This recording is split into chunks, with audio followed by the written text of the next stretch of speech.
Une jeune belle-sœur, mère de 6 enfants et femme d'officier, qui s'est inscrite à des ateliers d'écriture dans une très belle campagne, très chère, avec une romancière, et on dit voilà, elle faisait des ateliers d'écriture. Ça s'est terminé par une emprise sur cette jeune femme qui a abandonné ses enfants et qui a abandonné son mari pour devenir écrivain, la pauvre petite. Elle m'aurait montré une de ses pages de son journal, je lui aurais dit de faire autre chose. Et bon, mon frère a démissionné de tout pour reprendre cette famille. C'était une sorte d'emprise. Donc je sais de quoi parce qu'on peut prendre une emprise par là aussi. Parce que ça devient presque religieux à un moment donné. Ça dépend véritablement de la personne qui s'intitule professeur. Alors que quand c'est un professeur qui tient sa classe, c'est totalement autre chose. Parce que le professeur va s'appuyer sur des textes excellents. Hein. Vous faites une explication de texte sur Flaubert, il vous dit tout sur l'écriture. Et je terminerai en te disant que oui, le roman du roman, qui a été le titre de notre échanges. Voilà, d'échange. De plus en plus, les écrivains, quand ils ont fini un livre, ils ne s'attachent pas tellement à l'histoire du livre. Et c'est marrant, de moins en moins,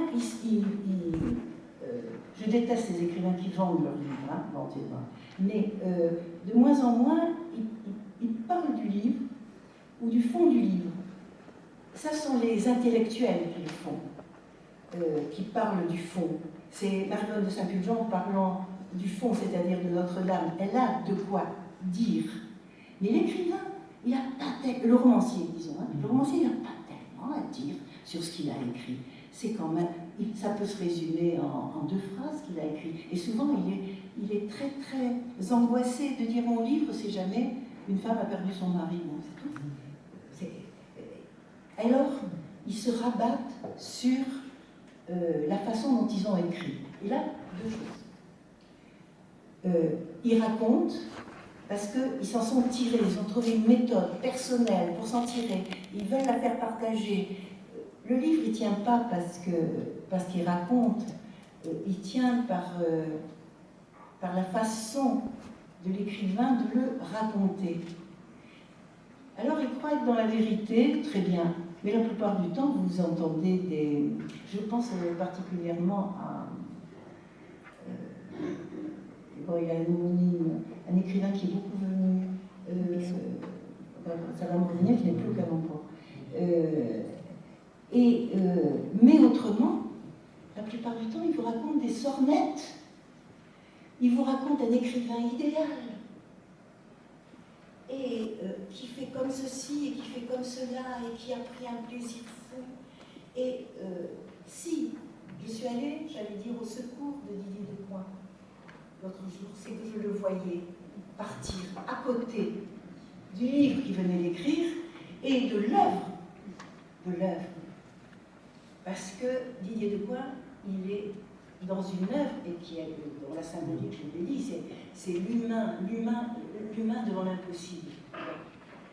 Et j'étais très heureuse parce que son fils, qui est aussi écrivain, mais qui est surtout cinéaste, d'ailleurs comme Didier, est venu me remercier en me disant merci d'avoir parlé de mon père comme vous l'avez fait.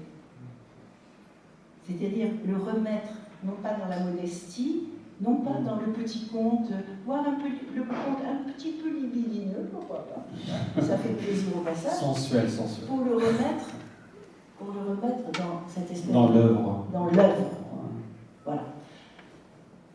Vous aurez beaucoup à dire, madame, mais comme elle doit prendre le train... Oui, non, mais je vais essayer d'être... D'abord, ce que vous avez dit au début, moi j'ai créé les ateliers d'écriture du Figaro littéraire parce que j'étais intimement persuadé qu'effectivement chacun porte un livre en soi. Voilà, ça c'était pour moi très important. Ensuite, il y a autant d'ateliers d'écriture que d'écrivains et que d'éditeurs et que c'est fait différemment, qu'on peut tomber. Moi j'en ai vu, j'ai assisté à beaucoup, parfois ça m'a attristé parce que j'ai trouvé ça vraiment du gâchis, et parfois j'avais les yeux qui pétillent parce que l'écrivain a su me transmettre quelque chose à travers un atelier. Et ce que me disent aussi les écrivains qui animent les ateliers d'écriture, c'est qu'eux-mêmes en ressortent différents, dans le sens où même pour leur propre art, ils tirent profit de l'échange qu'ils ont mis en place.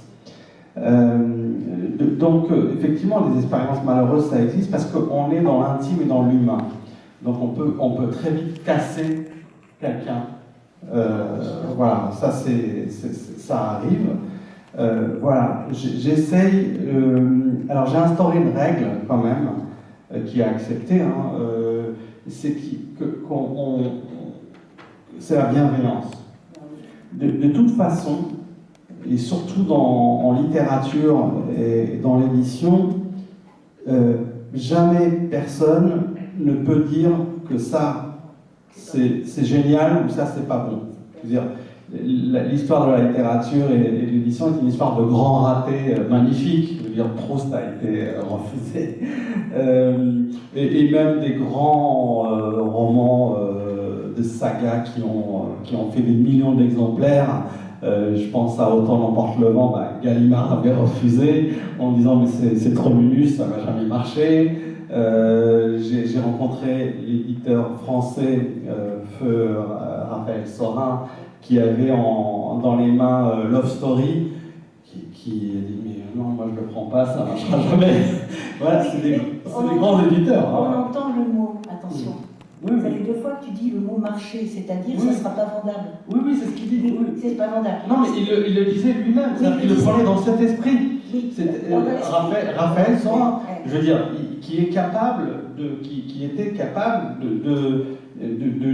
qu'il était un grand lecteur, je veux dire, qui est un immense lecteur. Et en fait, ce que je voulais dire par là, en donnant ces exemples un peu mythiques,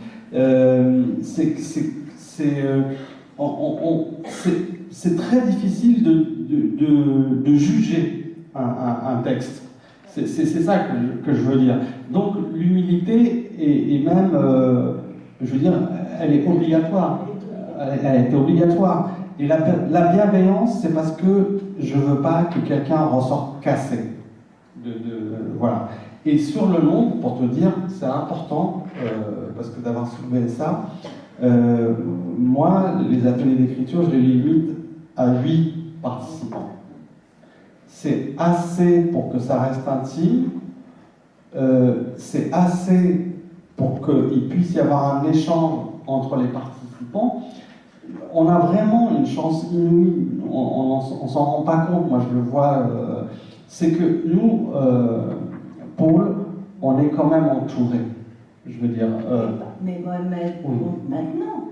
Mais quand tu as écrit ton premier roman, tu n'as pas été entouré. Non, mais je te dis, une fois qu'on a été publié, effectivement, la difficulté, voilà. Et une fois que le manuscrit est pris, là, on est guidé. On est guidé, on est pris en charge, on est critiqué. Moi je me rappelle, j'avais choisi de Gallimard, j'avais la chance d'avoir eu plusieurs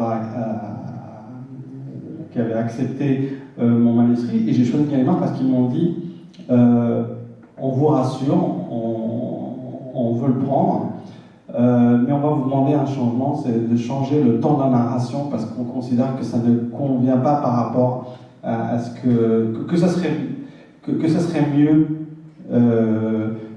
Et ça veut dire que c'était 6 mois de travail en plus. Hein. Voilà.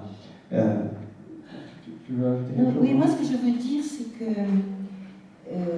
et on revient à la solitude extrême, parce que entouré, il y a des légendes. Légende de Françoise Verny, recevant chaque jour sur une papier d'écolier le texte que lui avait écrit qui déjà Jardin, non? Au Jardin. Oui, Alexandre Jardin. Enfin. Moi je sais que si je mets beaucoup de temps pour écrire un livre, je mets 4-5 ans. Et quand je l'amène, tous les boulons sont vissés. Et c'est dans la solitude, c'est dans la solitude. Bien sûr, mais vous connaissez votre expérience. Même si je sais que même Didier Decoing, je me souviens pour son dernier roman, il avait la trouille. Oui. Il avait la trouille. Comme c'est un prototype, chaque fois, on recommence. Mais l'idée de l'atelier de Cré, pour revenir au thème, c'est que c'est juste une offre. J'aime pas ce mot-là, mais c'est juste une possibilité de rencontre avec d'autres passionnés. Et on est perdu quand on n'a pas publié encore, quand on n'a pas un éditeur, etc. Et là, vous imaginez, vous avez Jean-Noël Pancrazy qui est avec vous et qui va vous parler avec vous de votre texte. Il parle aussi de son expérience. Il dit moi je me rappelle sur Madame Arnaud, j'étais bloqué, je n'arrivais pas à trouver comment raconter cette scène-là. Et vous pouvez l'utiliser. Pancrazy a eu un blocage. Alors c'est un immense écrivain, Pancrazy. Immense. Et qui vous raconte j'ai eu un blocage. Donc, et comment j'ai réussi à passer ce blocage. Mais, alors, je comprendrais quelque chose qui serait de demander à son écrivain préféré. Bon, oui. L'écrivain qu'on préfère. Alors, juste pardon, souvent, les participants choisissent en fonction de l'écrivain. Toujours. Et chaque fois, chaque écrivain animateur, il me dit mais ils ont lu tous mes livres. L'atelier d'écriture qui serait fait du vivant de l'écrivain préféré, ça c'est formidable, parce qu'il y a déjà un lien qui se fait, et il y a une sorte de connexion, et il y a je veux être comme lui, ou comment a-t-il fait. J'aime ce qu'il fait, et voilà. J'aime ce qu'il fait, et comme elle m'explique ce qu'il a fait. Parce que le blocage de Pancrazy dans un livre n'est pas le blocage d'un autre. Oui, mais c'est une expérience inouïe pour les participants. Vous l'avez dit au départ, la plus grande difficulté, le chemin le plus difficile, c'est de trouver son propre style. Non, ça je pense. Tous ceux qui viennent, tous ceux qui se trompent. On a son style. Mais non, ils ne le savent pas. Ils ne le savent pas. Non. C'est l'homme. Non, mais ils ne le savent pas. Ils ont beau être instruits, la plupart ne le savent pas. Ils pensent que écrire, c'est écrire comme Balzac, comme Flaubert. Et encore une fois, j'ai vu des gens très instruits qui, dès que c'est l'écriture intime, ils pensent qu'il faut écrire comme Proust, des longues phrases, etc. Or, j'ai rencontré des participants qui ont des phrases qui leur ressemblent et qui font sujet vers complément, et c'est génial. Mais ils pensent que c'était pas de l'écriture, parce qu'on sacralise aussi, hein, c'est ce qui est humain. Hein. Oui, mais alors là, on est quand même dans de la culture. Oui, mais dans l'ignorance plus que dans la culture, parce que vraiment, moi, encore une fois, je veux dire, on ne peut pas dire que c'était des gens pas cultivés, c'était des grands lecteurs. C'est différent de lire et d'écrire. C'est vraiment différent. Mais de parler et d'écrire, de chanter et d'écrire, on a une voix. Non, mais on ne l'entend pas. Non, mais on peut être aidé à révéler cette voix. Oui, on peut mettre des années, c'est très bien, on peut mettre 20 ans à se révéler. Voilà, mais si c'est un grand écrivain que vous êtes on est 8-9, on passe 3-4 heures de suite, on a bloqué dans son emploi du temps 4 heures par semaine, et on en parle, etc.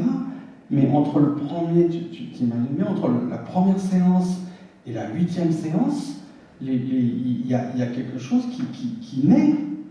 Je veux dire, ou même s'il n'y a rien qui se produise, c'est pas grave, on a passé du temps, à rencontrer et à échanger sur sa passion. Et même, il y en a plein qui, à la fin de l'atelier d'écriture, n'écrivent pas. Mais c'est pas grave. Il y en a qui aboutissent à un manuscrit, notamment dans la sphère familiale. Voilà, il y a l'artiste, mais il y a aussi l'artisanat. Et l'atelier, c'est une forme d'approcher l'artisanat. Et moi, j'aurais bien voulu savoir monter une table comme ça. Pourquoi je ne l'essayerais pas? Et puis qu'un menuisier m'explique, voilà, durant une année, je fais une formation. C'est pas pour être le plus grand menuisier de France, c'est juste pour pouvoir faire ma table basse. Voilà, on a le droit. La solitude de l'écrivain, Flaubert la raconte très bien dans ses lettres, et puis on la connaît dans son histoire. On la connaît parce que quand même il imposait à ses amis la lecture à haute voix de ses manuscrits. C'était très barbant. C'était très barbant. Il les imposait comme ça. Le gueuloir. Le gueuloir, c'était quand même quand lui-même gueulait tout seul, parce que quand même la solitude, elle était là. Mais à un moment, quand il écrit le nom m'échappe encore. Non, il écrit les lettres à Louise Collet. Ah oui, Louise Collet. Et Louise Collet, qui est la correspondance d'ailleurs. Il faut voir Louise Collet, ce qu'elle représente en littérature, et à côté ce que représente Flaubert. Et elle profite de la faiblesse de Flaubert, de cette solitude de Flaubert, pour lui expliquer un petit peu comment il peut écrire des romans. Oui, c'est vrai. Et à un moment donné, Flaubert se révolte. Il se révolte, et c'est un morceau formidable que je donnais toujours aux étudiants. C'est dans sa correspondance. C'est dans sa correspondance, c'est quand il dit moi je veux écrire un livre sur rien, un livre qui tiendrait par la force du style, un style qui s'élèverait comme les trucs égyptiens, etc. Et puis d'anatomie qui serait comme la science en fait. C'est pas du tout ce qu'il fait. C'est le maître du réalisme. Pardonnez-moi de t'interrompre, parce que Flaubert, c'est Madame Bovary, c'est à peu près 600 feuillets, et il a laissé les traces de 6000 feuillets sur Madame Bovary, et le retravail. Et puis, quand je parle d'artisanat, ce chapitre-là, il le coupe, il le met à la fin, au début, etc. Il y a au moins 36 manières de commencer, je crois, dans la première partie. Maupassant, c'est pareil, j'adore dans les folios, vous savez, vous avez plusieurs versions. Le Horla, par exemple, vous avez une version avec un journal, une version qui est une sorte de nouvelle. Ben c'est ça, c'est cette chance-là, et c'est, imaginez, Paul, Maupassant, qui vient avec vous, allez, même avec 5-10 autres personnes. J'ai pas besoin de Maupassant. Moi aussi, j'ai tout Maupassant, mais si je pouvais l'écouter et qu'il vient, la préface dans Paul et Jean, c'est ça, Pierre et Jean, la préface qui s'appelle le roman, où il explique. Oui, non, mais il explique, mais il l'écrit, on n'a pas le temps. Il l'écrit. Il y a quelque chose, tu sais ce que je pense? C'est que si Flaubert envoie Madame Bovary aujourd'hui chez un éditeur, l'éditeur lui dit il faut enlever les 40 premières pages, parce que vous intitulez votre livre Madame Bovary, et vous mettez, vous nous parlez de Charles Bovary, puis vous l'oubliez. C'est un livre incroyablement mal construit du point de vue d'une logique éditoriale contemporaine. Oui, mais il avait un éditeur, donc il lui a pas dit, après c'est l'époque. Il lui a pas dit. Et puis il y a le style aussi. Je veux dire que quand on prend, tiens, j'ai pas mon bac, je lis la Princesse de Clèves, j'ai un bac, je lis la Princesse de Clèves. Mais on peut aussi, moi j'ai très peur de ça. Oui, c'est vrai. Les éditeurs qui reçoivent Madame Bovary, ils disent, bon, ben écoutez, le lecteur, au nom d'un lecteur, voilà, le lecteur ne va pas s'y reconnaître parce que vous racontez Charles Bovary, etc. Et puis, elle n'apparaît qu'au moment du mariage. C'est vrai, Paul, mais il y a aussi des éditeurs, aujourd'hui même, on ne parle même pas de l'époque, quelqu'un comme la Claverie ne dirait pas ça, par exemple. Il ne dirait pas ou même votre éditeur, il ne vous dira jamais ça. Et pourtant, c'est un éditeur contemporain, Oui, mais quand on est comme la Claftine, à éditer, combien 9 ou 10. 10 écrivains. Oui, mais il les touche pas, il en touche pas. Ah ben, on ne peut pas. Ou c'est comme Pascal Quignard me disant, parce que il était très joli, il me disait que du bien dans les livres, grand écrivain Pascal Quignard. Oui. Et qui a été donc éditeur de Paul quand il était chez Gallimard. Et donc il me disait, bon c'est bien, etc. Alors moi j'avais la coquetterie, puis quand même on a des doutes à un moment. Je dis mais là il n'est pas un peu long le passage, est-ce que il faut faire très attention à ce qui nous fait plaisir quand on écrit. Ben oui, mais l'éditeur il a pas ça aussi. Qu'est-ce qu'on a dit? Qu'est-ce qu'il disait? Oui, tout à l'heure c'était très bien. Ce qui fait plaisir, c'est ce qu'il faut enlever. Parce que souvent, et alors, quelquefois on ne peut pas sacrifier ça parce que ça nous fait plaisir, mais on s'enlève un bras. C'est pas dans le sens. Oui, c'est pas dans le sens du roman. Et